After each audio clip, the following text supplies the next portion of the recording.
Hello guys, today we are going to start our next chapter, chapter number 10, that is light, reflection and refraction for our class 10 students.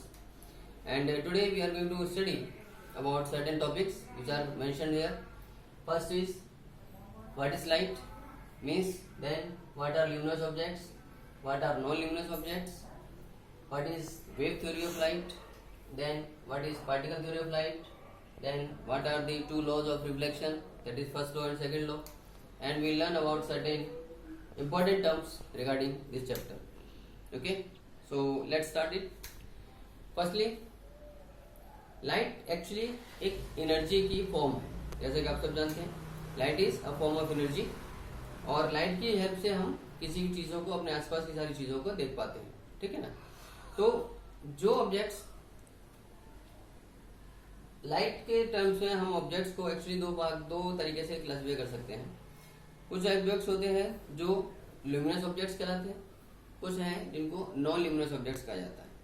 तो luminous objects वो objects होते हैं जो अपने खुद की light emit करते हैं। ओके, तो जो ऑब्जेक्ट्स अपनी लाइट एमिट करते हैं, खुद अपनी लाइट से हमें नजर आते हैं, या जिनसे लाइट खुद निकल रही होती है, तो ये ऑब्जेक्ट्स, लाइट एमिटिंग ऑब्जेक्ट्स हमारे ल्यूमिनस ऑब्जेक्ट्स कहलाते हैं।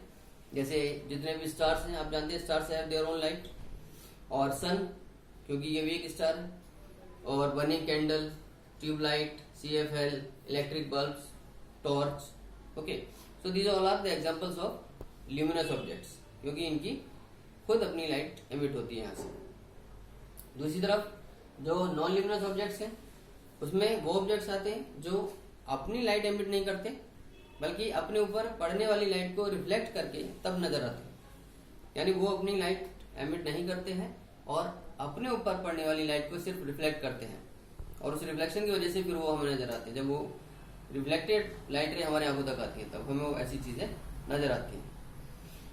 तो ये ऑब्जेक्ट्स कहलाते हैं non luminous, which do not emit their own light.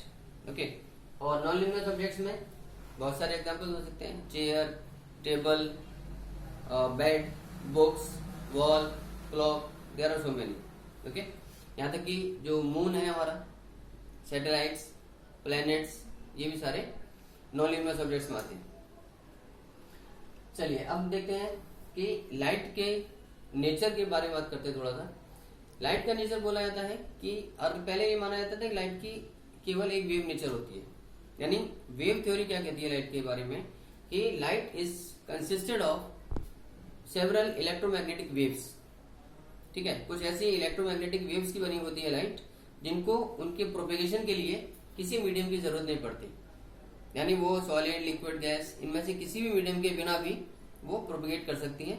तो ऐसी इलेक्ट्रोमैग्नेटिक वेव्स की बनी हुई होती है लाइट। तो ये हुई बात लाइट की वेव थ्योरी के बारे में।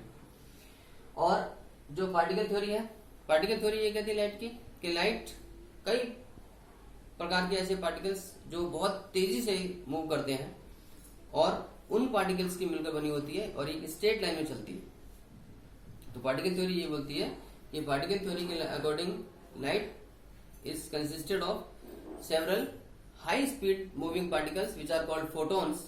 तो इन फोटॉन से मिलकर वो लाइट बनी होती है, जो कि एक स्ट्रेट लाइन में प्रोपेगेट करते हैं या ट्रेवल करते हैं। अब कुछ ऐसे फिनोमिनन है जो इन लाइट को अलग अलग नेचर को कंसिडर करके तब वो एक्सप्लेन किया जा सकते हैं। यानी अगर मॉडर्न थ्योरी ऑफ लाइट की बात करते हैं, तो मॉडर्न थ्योरी इन दोनों थ्योरीज को कंबाइन करके बोलती है कि मॉडर्न थ्योरी के अकॉर्डिंग लाइट का डुअल नेचर है। लाइट वेव नेचर भी शो करती है, लाइट पार्टिकल नेचर भी शो करती है। ये डिपेंड करता है कि हम किस फिनोमिनन को एक्सप्लेन करने जा रहे हैं। ठीक है, तो जैसे देखिए डिफ्रैक्शन। डिफ्रैक्शन मीन्स जब लाइट रेस किसी ऑब्जेक्ट के कॉर्नर से निकल के बेंड होकर निकलती है। तो डिफ्रैक्शन, इंटरफेरेंस, पोलराइजेशन, ये कुछ ऐसे फिनोमिना है जो लाइट की वेव नेचर से एक्सप्लेन हो सकते हैं केवल। ठीक है, डिफ्रैक्शन, इंटरफेरेंस, पोलराइजेशन लाइट की वेव नेचर से एक्सप्लेन किए जा सकते हैं। दूसरी तरफ जैसे रिफ्लेक्शन है, रिफ्रैक्शन है और कास्टिंग ऑफ शेडोज है, ये लाइट के पार्टिकल नेचर से एक्सप्लेन होते हैं। ठीक है, तो यानी हमारे सिलेबस में हमें लाइट का पार्टिकल नेचर को समझना है, क्योंकि हमें रिफ्रैक्शन और रिफ्लेक्शन के बारे में जानना है हमारे सिलेबस के हिसाब से। तो ये हम पार्टिकल थ्योरी से एक्सप्लेन करते हैं इसको। ठीक, अब लाइट के बारे में थोड़ा सा आइडिया ले लें, कुछ ऐसे इंपॉर्टेंट टर्म्स हैं, उसके बाद फिर आपको ये रिफ्लेक्शन के लॉ समझ में आएंगे आराम से। देखिए, ये मैंने एक डायग्राम में एक प्लेन मिरर दिखाया है, और ये जो लाइंस आप देख रहे हैं छोटी छोटी, ये पॉलिश सरफेस को शो कर रही है।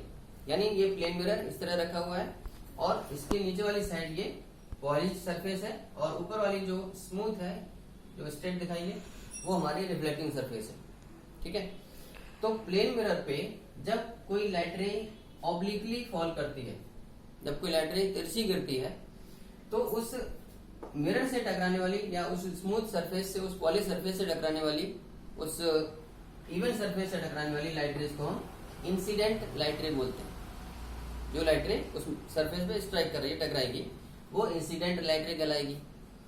अब जिस पॉइंट पे ये लाइट रे टकराई है सरफेस पे, वो कहलाता है point of incidence. Okay, so this is called point of incidence.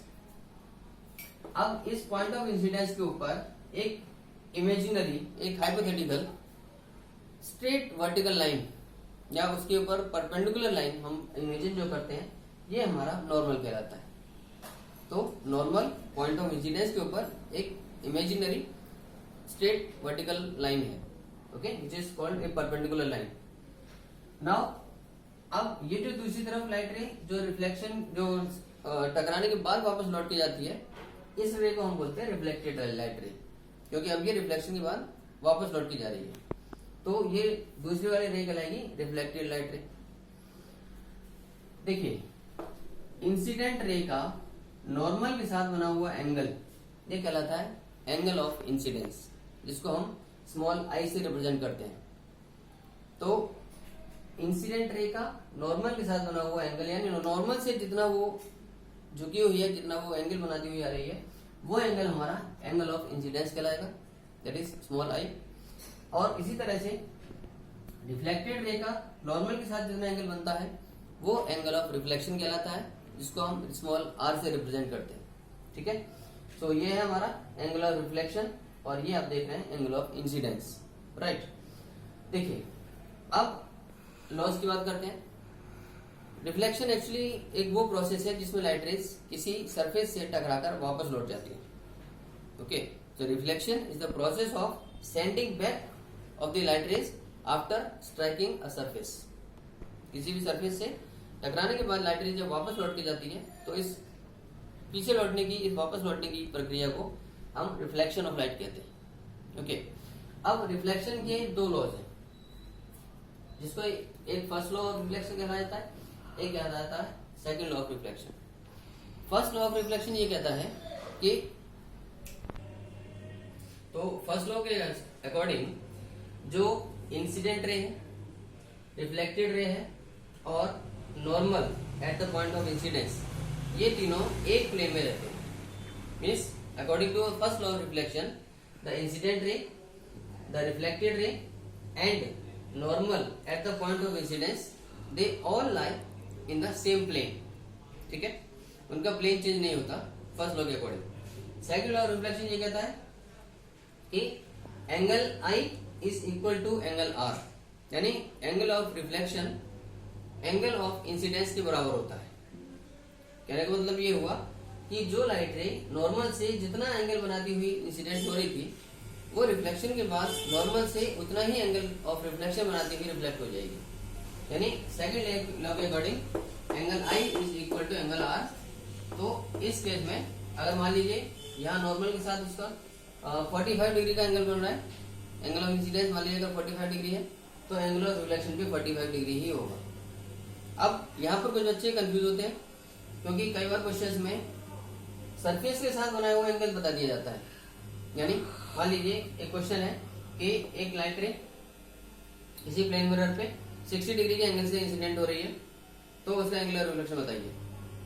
अब इस प्रश्न में 60 डिग्री के एंगल का जो जिक्र किया है उन्होंने, वो उन्होंने सरफेस से बोला है कि एक इंसिडेंट रे 60 डिग्री के एंगल पर सरफेस पर किसी प्लेन मिरर पर स्ट्राइक कर रही है। तो इसका मतलब वो जो 60 डिग्री का एंगल है, वो ये इस वाले एंगल की बात कर रहे हैं। ठीक, वो एंगल ऑफ इंसिडेंस नहीं है। अब तो आपको एंगल ऑफ इंसिडेंस निकालने के लिए क्या करना पड़ेगा, 90 में से 60 को माइनस करना पड़ेगा। यानी अगर कोई लाइट रे 60 डिग्री के एंगल पे अगर किसी प्लेन मिरर पर स्ट्राइक कर रही है, किसी सरफेस पर टकरा रही है, तो इसका मतलब वो अब 30 डिग्री का एंगल ऑफ इंसिडेंस बना रही है, राइट। तो 90 माइनस 60, तो एंगल ऑफ इंसिडेंस उस केस में 30 डिग्री होगा। और इसीलिए आंसर के लिए आपका एंगल ऑफ रिफ्लेक्शन का आंसर जब आप लिखोगे तो वो एंगल ऑफ इंसिडेंस के बराबर यानी 30 डिग्री का आंसर होना चाहिए, ना कि 60 degree. Okay, so this you have to take care what is actually given in the statement of this question. Okay guys, so this is all for today. Keep watching videos, keep liking and sharing to your friends, and keep studying honestly at home. Thank you. God bless you.